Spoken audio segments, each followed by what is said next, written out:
Rural Coos County lies along Oregon's scenic southern coast and lays claim to the largest and deepest bay between San Francisco and the Columbia River. For the last dozen years, Jordan Cove Energy Partners, a wholly owned subsidiary of Canadian-held Veresen Inc., has sought to build a natural gas processing terminal on Coos Bay's North Spit. The proposed Jordan Cove LNG terminal and its associated 234-mile Pacific Connector gas pipeline have been highly contested by landowners and residents of the counties all along the route, but it hasn't stopped the company from obtaining a favorable environmental impact statement from the Federal Energy Regulatory Commission. To date, the project has been stalled primarily due to the coordinated and steadfast resolve of affected landowners refusing to negotiate right-of-ways with the company. Soft market conditions also delayed the project, prompting FERC to deny a key permit. FERC, however, left the door open for Jordan Cove to reapply, and the company is doing just that. Jordan Cove is now facing another challenge in the form of a citizen initiative qualified for the May 2017 ballot that will establish a county-wide Bill of Rights that will make corporations subordinate to communities. Measure 6-162, the Coos County Right to a Sustainable Energy Future, will prohibit non-sustainable energy infrastructure like the Jordan Cove Terminal and the pipeline on the grounds these projects violate our fundamental rights to clean air, water, and a sustainable energy future. Threatened, the Canadian company has reacted to this form of direct democracy by single-handedly funding an opposition PAC to the tune of $360,000, making this the most expensive local campaign by a factor of 8 in a county of just 40,000 voters. The money has allowed them to lie to Coos County voters with impunity, claiming the measure will cause checkpoints or burdensome regulations, and claiming the ordinance to be unconstitutional. The real question should not be if Measure 6-162 is constitutional, but why is it constitutional for a foreign company to seize private land from Americans to benefit Canadian shareholders? And why is it constitutional for a single corporation to influence a local U.S. election? Amidst their lies and scare tactics, there are real people and real businesses that will be hurt by the construction of this project. They're here to speak to you today. Larry Mangan, my wife, Sylvia Mangan. We'd like to tell you a little about us, a little about our ranch here, and then something that happened about a month and a half ago that really changed our lives completely. We've been married, actually, this June, 45 years. We've got 2 children and 2 grandchildren that we're very, very, obviously very proud of. Both of us worked in public service all our careers, about 40 years. Sylvia was a registered nurse, public health nurse, and I was a wildlife biologist for many years, working with the federal government. About 20 years ago, the former owner of this ranch, Marge and Swede Jensen, they agreed, or they selected us to buy their ranch from them.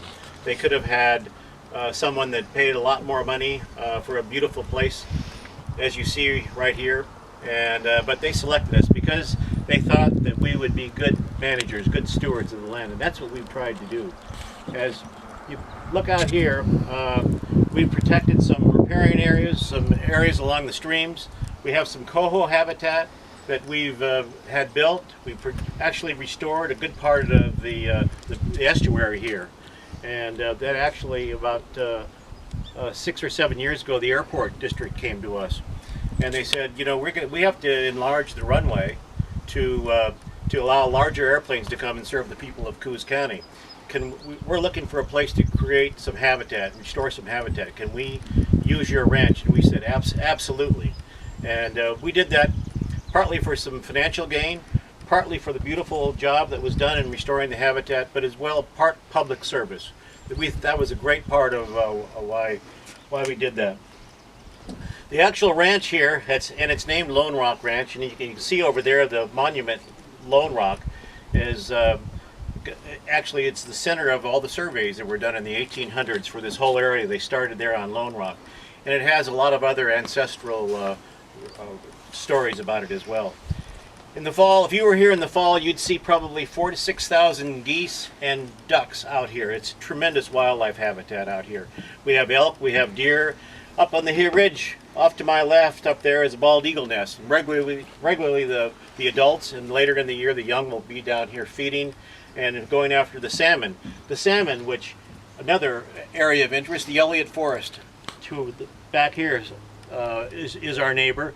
And the coho runs in the Elliott Forest that contribute to this fishery run down here are some of the greatest coho habitat in the Oregon coast. One of the really big issue is that we have world-class cultural resources here.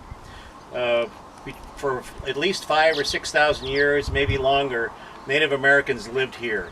And one of the obvious things you can't see now, it's underwater, it's about high tide, but there are Coos tribe weirs, fishing weirs, basically fish traps that they put out here. And Dr. Mark Tveskoff from Ashland, from Southern Oregon University, has done a study out here. And this is the greatest intact assemblage of fishing weirs in the whole Pacific Northwest, from Northern California all the way up into Washington. So we know there was a lot of cultural resources on this area. And then along with the wildlife and along with the habitat, we're steadfastly here to protect those Native American resources. They're actually part of the Coos tribe, the Hannes section of the Coos tribe that lived in this area. Well, about 1.5 months ago, our life was thrown into turmoil. We got a letter from the pipeline company, Pacific Gas Connector, and they said in the letter they want to come on our property because they want to put the pipeline on our property. And we were absolutely caught off guard because all the other routes had never been through our ranch. So we got the letter, and we just were beside ourselves. So how someone can attack us, try to take this property, the eminent domain, take the property that we've worked so hard for, and we've invested so much of our time, and eventually would be for our children and grandchildren in the future. So what the company said is that their pipeline, they want the pipeline to come down here along this ridge up here. This is Weyerhaeuser land over here. If you can see the homes over there, it takes a dog leg around those homes, and then it crosses under Haines Inlet. This is Haines Inlet here, right in front of you. And then it goes under the dike and then across our property, that green patch.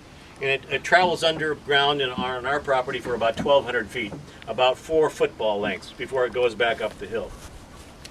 And we are incredibly upset about that. I mean, it's just that type of environmental insult to our property.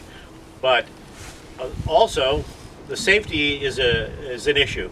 If you look at the bottomlands here, these are the lands that every 500 years or so, when there's a Cascadia event, those are the lands that sink 3 to 8 feet. And they're coming right through there, and then they're going up under the more stable other lands. There's no way in the world that a pipeline can be designed to not fracture during one of those Cascadia events. And as many of you know, it's a 40% chance in the next 50 years of happening. Can you imagine if someone designing a school and saying, oh, by the way, there's a 40% chance of this school blowing up or falling down in the next 50 years? I mean, it's just not acceptable, but they're willing to accept this across our property. And what's really egregious in our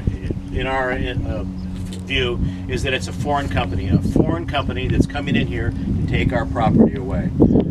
That's the eminent domain that they plan to use to take it from us. We've had no support from the local politicians. They see 146 jobs is worth it, assaulting us and the other 600 plus landowners along the pipeline that are either crossed or affected on nearby, and that's completely unacceptable to us. And there's maybe another way to look at this, and that's why we're supporting this initiative. We say yes, as our friends here. Yes, sign 162, and we're voting. Sylvia and I are voting for it, and I think our friends here that are so nice to come are voting for it too. But what's a really important thing, this is my magic we're really proud of a lot of things we grow on the property here. And we've got some really good, this is red brome grass that the cows like to eat. It's good wildlife habitat. But you know what the most important thing about it is the roots. These are grass roots. These are the grass roots. This is what we're doing here. This is a grassroots effort to take care of and say, no, Verizon, we don't want you on our property. And it's the people that are rising up. When the politicians don't do it, when local governments don't do it, when Verizon, they can't even get their own country to do it. The British Columbia shut them down. They can't pipe the gas across Canada because British Columbia shut them down. They won't allow it. Washington won't allow it. California won't allow it. So this is what we need now. If the politicians aren't going to do it, here's our grassroots. So thank you all, my friends, for coming. Yeah. We really appreciate your support. Okay, I do have something to say. I just think, in closing for Larry and I, we would ask the community to ask yourselves, what type of community do you really want to live in? One that recognizes our individual rights, one that respects our property rights, one that looks for safe and healthy jobs. That's what Jordan Cove is promoting. Our thousands of jobs, they're temporary, and most of them are coming from the outside. The permanent jobs, like Larry said, are probably less than 150. So is it worth taking the direction of the community with this foreign company and tearing up homeowners, 600 homeowners, as well as having an unhealthy project that, if there were an accident, could damage neighborhoods and nearby other structures? Another thing, so jobs are paramount to this area. We know that, but let's look for safe and healthy jobs and that help our environment thrive, not destroy our environment and our natural resources or puts any of us in danger. And the very last question is, let's ask our local politicians, would they be willing, do they want it in their backyards or in their swimming pools? Arnie? Caddy?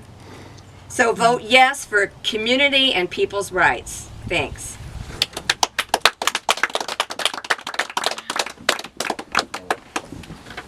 Well, that's a tough one to follow. You want my lucky grass? Yes, I would love to hear it. Ladies and gents, my name is Rick Villarreal. I'm coming to talk to you and let you know that I am voting yes on Measure 6-162. And I'm appealing to you as both a business owner here in our community and as a veteran. And really, I don't so much need to speak about what is painfully obvious to me, or obvious to everybody else, and that is that we're trading an entire industry, okay, a large number of jobs and booming and growing jobs in the tourism and hospitality industry for a handful of jobs in an industry that, well, in another industry. And I'm not here to also talk about the painfully obvious about what an LNG terminal is going to look like when you drive into the area. I'm sure most of us have seen an LNG terminal. And if you haven't seen an LNG terminal, if you have not seen one, you are in for one shocking surprise when you do. When you see the masts, when you see the tanks, the smell and the unsightliness, it's a beast. We've got a lot of Texans who moved in out here. They've left Texas to move out to this beautiful, serene country. And they'll tell you what Beaumont, Texas looks like. They'll tell you what Port Arthur, Texas looks like, what these LNG terminals look like, and what they've done to the wetlands. You know, if the community supports the LNG terminal, and they intelligently come to that conclusion that this is good for our area, then I'll stand behind them. And that's the veteran in me. Ladies and gents, I'd like to remind you all that our president, one of his key issues, one of his strongest platforms, is buying American and hiring American. That spirit is a solid spirit, and it's a worthy cause to follow, to buy and hire American. That means that our people, whether you're working for an organization or as a community, our taxpayers are supporting a corporation, It should be a service contractor that's going to come in on the pipeline. They're not even American. So the veteran in me is, my heart hurts, and I'm a little angry when there are property owners, not just here, not just present amongst us, but all through where the route of the pipeline will be. There are property owners that are going to be negatively affected. This is not a fair trade. This is not a fair deal for them. If you haven't spoken to them, if you haven't seen the interviews, then you need to. If we, as voters of Coos County, do not come to their aid, do not defend them, then if somebody is taking away your rights, if somebody's infringing upon you and your rights as an American and your livelihood, then who's going to protect you? Who's going to come to you? I did 10 years in the submarine service, and I've spent my time doing spec ops for this fine nation. And I can tell you that in the spirit of what our president stands for, buying American and hiring American, supporting American corporations, this pipeline does not follow that spirit. Now, as a business person, I'd also like to point to our president as well. Our president has created, just within his own realm, many jobs, darn good paying jobs in the tourism and hospitality industry. Why we are not following, our own president's example and supporting that alone. It's a pretty scary thing that we turn a blind eye to that. To say that he's been successful in his industry is an understatement. And we have many business owners here in these industries that could benefit from that as well. We'd be shooting ourselves in the foot if this pipeline comes in. And I'm not talking about just economic development. I'm talking about workforce development issues. We have a lot of displaced workers here, and we see these numbers rising. There are other ways to go ahead and build an economic development platform, and this is one of them, and it's a sustainable platform. I'd also like to let everybody know that not long ago here in Coos Bay, Travel Oregon came down, and we've had a series of tourism studios. And I was not the only business owner in these tourism studios that is a little worried about the possibility of this pipeline coming in. After taking many surveys, the number one interest in tourism development lies in ecotourism. And that was taken by surveys from Travel Oregon. Specifically, our own Oregon Coast Visitors Association, who was present for that, they can pass this information on to you. These aren't alt facts. And I'd like for us to keep that in mind as well. So we're trading an industry for a few jobs. We're trading American rights for the Canadian dollars, for dollars of foreign shareholders. And this is not what I'm standing behind. I'm not going to support that, which is why I'm voting yes on Measure 6-162. Thank you.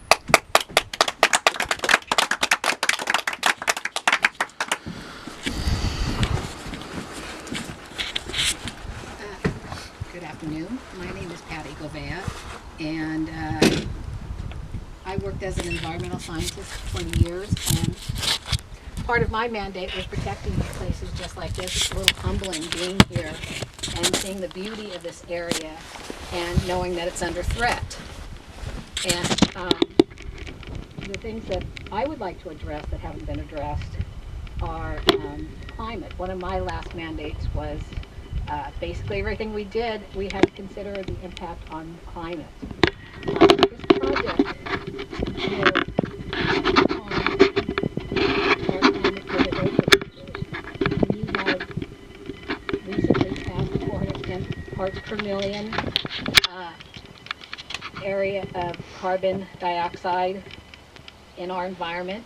That's a margin that will never get below 400. Our children will be impacted forever. This plant will be the largest carbon polluter in the state of Oregon. It will eliminate Oregon's mandate to reduce carbon emissions. That won't happen. And the other thing I'd like to address is